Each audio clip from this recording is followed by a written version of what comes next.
pia amri itakuwa ndio hivyo hivyo. Sheikh Fauzani, Sheikh Saleh bin Fauzani bin Abdullah al-Fauzani hafidhahullah ta'ala, kwenye kitabu chake Al-Muntaqa ana maneno mazuri ambayo nitayanukuu kwa faida.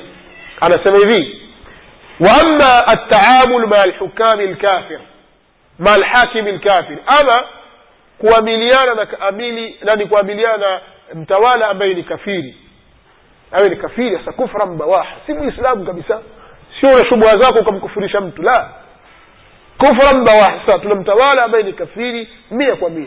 Fahadha yakhtalifu biikhtilafi alahwal, asema hili litafautiana kutokana na tofauti za hali. Fa in kana fil muslimina quwwa, waislamu wakiwa kwenye nguvu, wa fihim istitaa limuqatalati, na kuna uwezo wa kumpiga yeye, wa tanhiyatihi anil hukmi, na kumuondoa kumuweka katika hukumu ile, kumuondoa katika hukumu, wa ijaji hakim muslim, na kumweka pale mtawala muislamu, fa innahu yajibu alayhim dhalika, hili litakuwa ni wajibu kwa wao hilo. Wa hadha min aljihad fi sabilillah, na hiyo yasabika ni katika jihadi fi sabilillah. Fa amma idha kanu la yastati'una izalata, ama ikiwa hawawezi kumuondoa, fala yajuzu lahum an yataharrashu bidhalamati alkafara, haitafaa kwa wao kuchonganisha waislamu na watawala madhalim, لأن هذا يعود على المسلمين بالضرر والإبادة, kwa sababu hili litawaletea waislamu madhara na litawaletea maangamivu. والنبي صلى الله عليه وسلم عاش في مكة, mtume صلى الله عليه وسلم aliishi Makka 13 sana baada al-bi'tha, miaka 13 baada ya kupewa utume. Waliwilayatu lilkuffar, na utawala wa Makka ulikuwa ni utawala wa makafiri. Wa ma'a man aslama min ashabi, aliishi yeye na waliosilimu katika masahaba zake.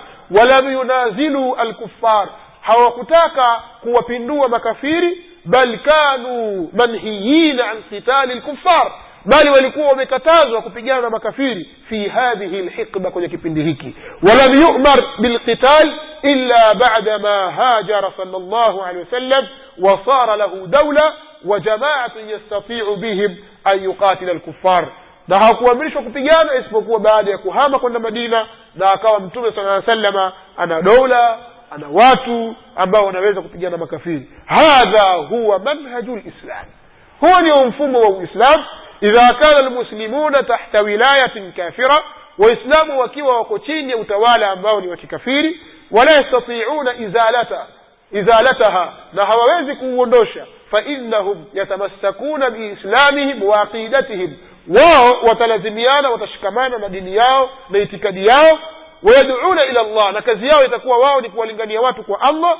ولكن لا يخاطرون بأنفسهم ويغامرون في مجابهة الكفار, lakini wasije wakajaribu kuleta fikra katika nafsi zao na kutaka kupambana na makafiri, lianna dhalika yaudu alayhim bilibadati walqada, kwa sababu hilo litawaletea wao maangamivu na kumalizwa walqadai ala da'wa, na kuimaliza da'wa. Amma idha kana lahum quwwa yastati'una biha aljihad, فإنهم يجاهدون في سبيل الله على الضوابط المعروفة. ndio maneno mazuri ya Sheikh Al-Fauzani rahimahullah ta'ala. Kwa hiyo kama mko katika nchi mtawala wenu si Muislamu na ninyi hamna uwezo wote, pengine mkigusa tu mkizungumza mambo hayo mtaangamizwa, jela, funga, kabata yule hivi, uwa, hamtakiwi kufanya hivyo. Mtakiwa mfanye da'wa, mfanye subra, na kama mtaamrishwa mambo ambayo ni kinyume na dini hamtatii. Mambo ambayo yako katika dini mkaamrishwa na mtawala, au mambo ambayo ni ya kawaida tu ya kijamii, mtatii. Fanyeni usafi wa mazingira, tii. Kwa hiyo utatii wewe ambao usafishe nyumba yako utaki, kwa hiyo utafanya taa hata kama huyo ni kafiri. Lakini akiamrisha maasi, hata kama akiwa ni Muislamu, la ta'ata li makhluqin fi ma'siyati al-khaliq. Tufahamu? Allahu a'lam. Naam. Kwa hiyo kuna maswali mengine lazimika kuyajibu kwa kirefu kidogo. Huwezi kujibu la, naam, haiwezekani, itakuwa ni madhara ndani yake.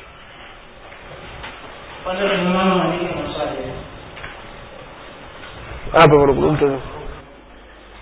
Sheikh, barakallahu fikum. Wa fikum barak. Maneno mazuri tumekuelewa, lakini mimi nilikuwa nataka niulize kidogo kuhusiana watawala. Maana kwa sisi Waislamu kuna watawala wale ambao ni wa serikali na kuna watawala ambao ni wa kidini, wanaosema kwamba wao ndio viongozi wa serikali. Kwa kifupi BAKWATA. Sasa sisi kwa mujibu wa manhaji ya salaf, shehe wa BAKWATA ana nafasi gani kwetu? Hilo la kwanza. La pili, kuhusiana na cheti cha ndoa, manhaji ya salaf inazungumza vipi? Kwa sababu kama vile serikali tunaambiwa kwamba ukitaka likizo ulipo wewe na mke wako basi uwasilishe cheti cha ndoa, na hiki cheti cha ndoa kinapatikana BAKWATA na ndio kinatambuliwa. Kile kingine cha taasisi na jumuiya za Kiislamu cha kinashakiponda hakitambuliwi. Sasa kwa ujumla, kwa baada ya kupata elimu hii, unatuambia nini kuhusu BAKWATA na manhaji ya salaf kwa ujumla? Mimi nafahamu BAKWATA ni moja katika taasisi zilizosajiliwa kwa msajili wa vyama na jumuiya ndani ya Wizara ya Mambo ya Ndani. Nafahamu ni taasisi miongoni mwa taasisi kama taasisi nyingine, imesajiliwa kama zimesajiliwa taasisi nyingine.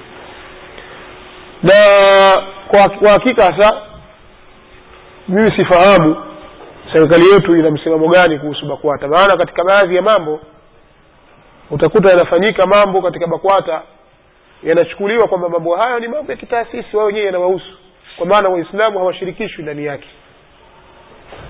Naona nazungumza kwa uhalisia namna ulivyo. Kwanza hawashirikishwi, mfano kwenye kuchagua viongozi kwenye hiki na hiki, hata BAKWATA na taasisi yao. Wewe nani si yakuhusu nini? Wewe taasisi yako mbali. Kwa hiyo katika yale mambo ambayo ni ndio muhimili, watu Waislamu hawahusishwi. Lakini katika mambo ambayo ni ya kiutendaji sasa katika njia nyingine, nyinyi mnalazimishwa lazima muwe chini ya BAKWATA kwa nguvu. Ile ni taasisi, pengine nyinyi mna taasisi yenu, lakini mwambie lazima mfuate BAKWATA. Sasa mimi kwa hapa sije kuwa na elimu ya kutosha kuhusu serikali na BAKWATA imeipa manzila gani, kwamba ndio taasisi ya Waislamu, kwa hiyo Waislamu wote wanahusika hapo, au ni taasisi moja tu kama taasisi nyingine ambayo haina mamlaka yoyote. Hilo mimi sijalifahamu, kwa sababu unaona viongozi pia wa serikali hawajalitulia maelezo. Kwa hiyo basi kwa sura ya dhahiri inavyoonekana kana kwamba serikali imeipa nguvu BAKWATA, kwamba nyinyi Waislamu wote yenu ni BAKWATA, mnatakiwa muisikilize. Pamoja na kwamba tunasikia kauli ya moja kwa moja, lakini katika kiutendaji kuna baadhi ya vitu lazima upate barua ya BAKWATA. Sasa mimi nataka kusema tu vile vitu ambavyo si maasiya, serikali imevigemeza kwenye sehemu fulani, kwamba wewe msikiti wako unaojenga hautasajiliwa ili uende BAKWATA upate barua, na hivi ndivyo inavyokuwa, sio? Wewe taasisi yako haitasajiliwa lazima upate barua ya BAKWATA. Wewe sijui ndoa yako haitatambulika serikalini mpaka upate cheti cha BAKWATA. Katika yale mambo ambayo sisi hatuna budi kuyafanya, ambayo ni mambo ya kawaida katika mujtama, hayana uharamu ndani yake, na serikali imeegemeza mahali fulani, basi sisi tutatii katika mahali hapo, kwa maana kwamba kama vyeti vya ndoa tutakwenda kuchukua BAKWATA kama ikiwa vinahitajika. Lakini mtu anaweza akaishi bila cheti cha ndoa. Mtu anaweza kuishi maisha yake katika dunia hii bila ya kuwa na cheti cha ndoa, na akawa yuko katika ndoa ya halali, na mwingine anaweza akawa na cheti cha ndoa lakini ikawa anafanya haramu. Kwa hiyo ikiwa mtu anahitajia na ni jambo ambalo halina uharamu ndani yake, kama hili jambo la cheti cha ndoa si haramu, na umehitajia kutokana na dharura fulani, pengine unataka kusafiri na mke, mwambie hapa hukubaliwi kuungwe na mke au kusafiri na mke mpaka uwe na cheti cha ndoa, na cheti kinachotambulika ni BAKWATA, basi kachukue. Hakuna makatazo katika. Lakini kama BAKWATA jambo lake kwangu mimi lina ghumuvu, halijaniwia wazi kwamba tuambiwa sasa Waislamu wote tufuate BAKWATA ni yetu, au BAKWATA ni taasisi miongoni mwa taasisi za Waislamu zilizosajiliwa kama taasisi nyingine. Hapa pana kitendawili kikubwa sana ambacho hakitatuki, na viongozi ndio wanaweza kulitatua jambo hili. Naam, wallahu a'lam. Hapa kuna maswali mawili kutoka upande nadhani maswali yanaandikwa kutoka kwa kina mama, sio? Au kuna wanaume pia wanaandika maswali? Na katika tuwape kipaumbele kina mama, maswali ya kina mama yao yaandikwa akhawat, na maswali kwa upande wa wanaume yaulizwe moja kwa moja. Lakini hili linaonekana kwamba linatoka kwa upande wa akhawati huko, kwa sababu kuna maswali ya kuolewa. Kwani kuolewa na mtu wa bid'a na hali ya kuwa ana swali ni makosa? Swali la kwanza. Swali la pili, natumia lotion ambayo haina makemiko, lakini kila baada ya siku nabadilika na ninakuwa mweupe, lakini hainidhuru. Je, ni makosa? Haya ni maswali ya kisheria zaidi. Nataka niulize swali moja ili nipate kujibu maswali. Maswali yatakokuja hapa ni sharti yawe ndani ya hii mada niliyozungumza, au tujibu maswali yote tu?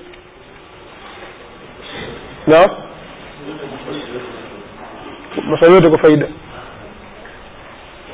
Na huyu naye mwingine anauliza, nimeolewa na mtu wa bid'a, tena ni shekhe wa msikiti. Nilikuwa sijui, lakini nimeingia darasani, nimejua Qur'ani na Sunna, nimemlingania miaka 2, ananiambia haitatokea kuacha hizo bid'a zake.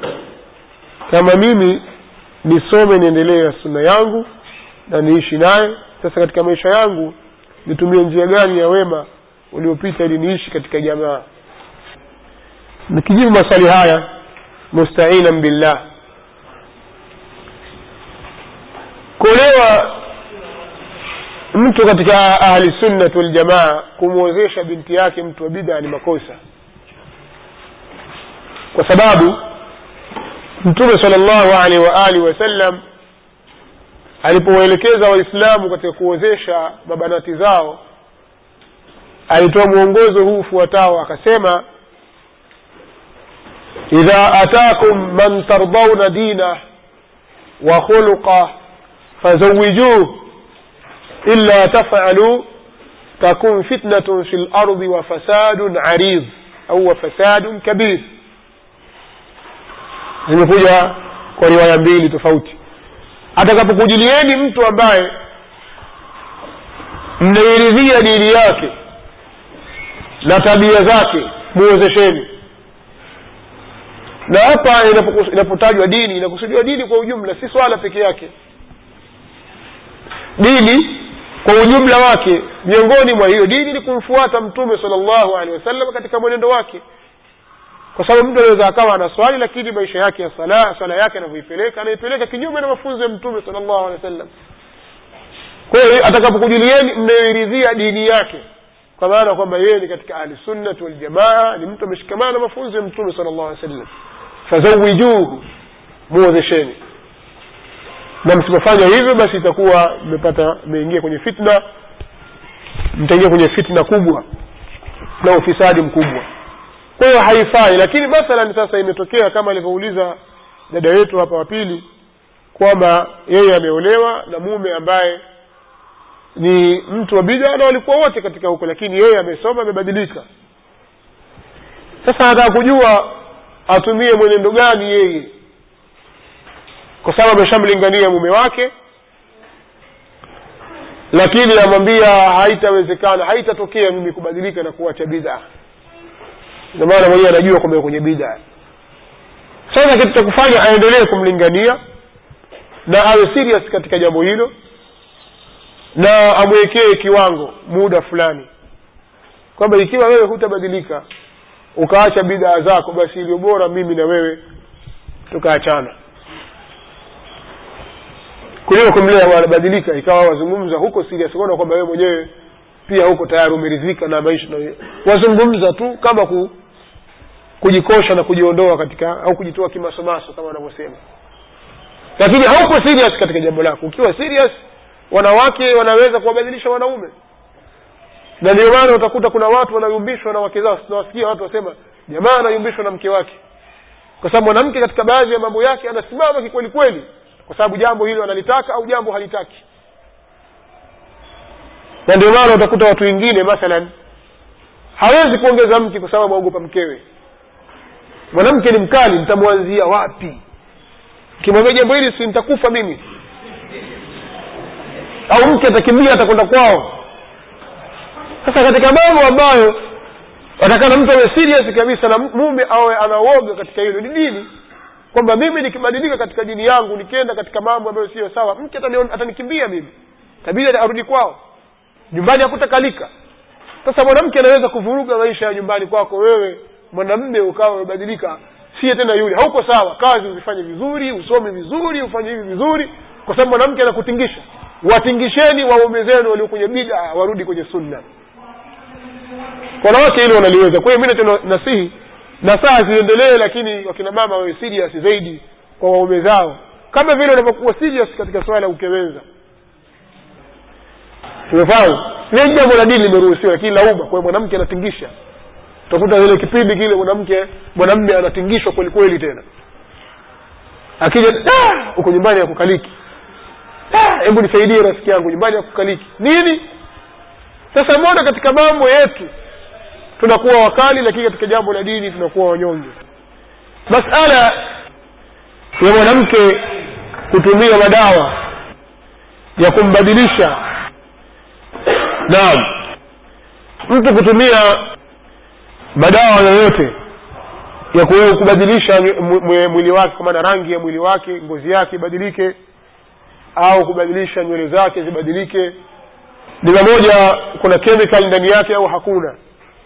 Maadamu mtu anabadilika moja kwa moja, kwa mfano mtu huyo anafahamika kwamba yeye ni aswad, ni mweusi au asmar, si yule bwana fulani mweusi hivi, waambiwa si mweusi tena, siku hizi mweupe, kashabadilika. Si yule mama fulani mweusi, si yule mweupe siku hizi. Yani kama amebadilika kutoka katika hali moja kwenda katika hali nyingine. Hii haifai kwa hadithi za Mtume sallallahu alaihi wasallam na kwa kauli za wanawachuoni. Lakini kuna mabadiliko fulani yanaweza kupatikana kwa binadamu, kwa mtu ikawa anakung'aa fulani, hata kama ni mweusi, lakini ameng'aa kwa kiasi fulani kutokana na usafi alionao, kutokana na hali ya maisha alionayo. Allah tabaraka wa taala amebadilisha ikawa ule weusi wa shida umemuondokea. Maana kuna weusi wengine wa shida, shamsul ifriqiya, amepigwa na jua la Afrika mpaka huwezi kumfahamu kwamba huyu ni vipi. Hiyo inatokea, lakini sasa Allah amempa neema, sasa anaonekana kwamba anang'aa na nuru. Hii kitu kingine, hii ni tofauti kuliko mtu kubadilika. Mathalan nywele zako zafahamika kwamba ni nywele ngumu kama steel wire, na nywele ngumu kabisa kipilipili, umetumia madawa, umetumia, ukigusa hivi unaona kama ni nywele za mtu aliyetoka bara Arabu. Nini kabisa, hana mabadiliko kabisa, anafahamika. Hayatakiwi haya. Kwa hiyo wakina mama na kina dada wamepatwa na mtihani mkubwa sana. Wao wanaona kwamba mtu mweupe ndio mzuri, ndio dhana yao kwamba mtu akishakuwa mweupe hivi basi ndio anayependeza. Lakini weupe wenyewe ni wa kujikoboa magamba, kujivua gamba, ikawa ile ngozi yake ya asili haiko, imekuja ngozi nyingine. Hii ni hatari kwao. Hata kama hutaona madhara leo, bila shaka madhara yatakuja mbele. Ni hatari sana kwa afya zao. Sasa watu wasije wakajidanganya katika nafsi zao kwamba eti weupe ndio wazuri au mwenye nywele laini ndio mzuri. Wewe kuwa vile alivyokuumba Allah tabaraka wa taala, kuwa msafi, kuwa jipande kwa kadiri ya vile sheria inavyokuruhusu. Lakini masala ya kutaka kujibadilisha kabisa maumbile yako, kutoka kwenye weusi wa kawaida uliokuwa nao ukienda katika sasa wewe ni mweupe na wengine ni weupe ili awe kuwa mweupe zaidi, hii si sawa, ni makosa. Kwa hiyo hahitaji kutaja fatawa za wanawachuoni wake. Sheikh Al-Albani rahimahullah taala amelizungumza swali hili kwa kirefu. Kwa taghyiri haifai katika maumbile ya Allah tabaraka wa taala aliyokuumbia. Hapa kuna swali lingine limekuja. Kuna watu wanasema kwamba wewe unaharamisha watu kusoma elimu ya sekula kwa madai kuwa ni utawaghuti, sio? Na reference yao wamesikia redio moja ya Waislamu wakati ulipokuwa na Morogoro. Je, ni kweli? Haya yalizungumzwa na watu wa redio Imani. Usije kusema redio moja, redio Imani, kipindi kilichoongozwa na kina Waziri Maduga lakini Suleiman Filambi, lakini bwana Yombe waliongoza kipindi hicho kwa dhulma na uadui, wakaanza kuzungumza maneno haya, wala hawana hoja wala dalili.